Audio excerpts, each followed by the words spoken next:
দেখতেই পাচ্ছ পার্টিতে শেষ গাড়ি এটাই ছিল।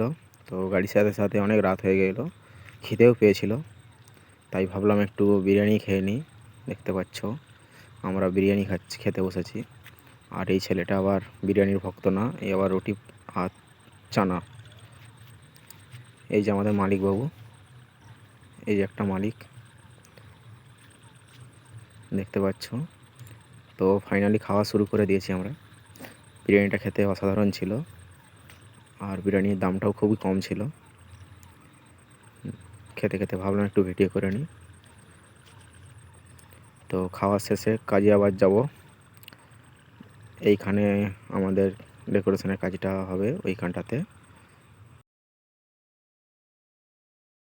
দেখতে পাচ্ছ।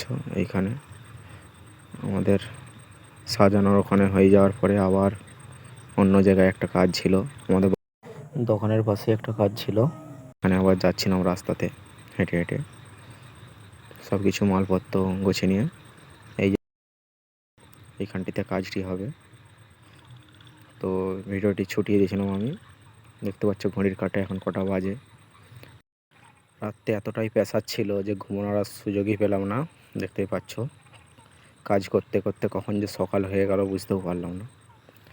তো ফাইনাল লুক দেখাবো এর পরের ভিডিওতে। দেখতে পাচ্ছ বেলুন ফেলানোর কাজ চলছে আমাদের, এখনও কাজ পুরোপুরি সম্পূর্ণ শেষ হয়নি।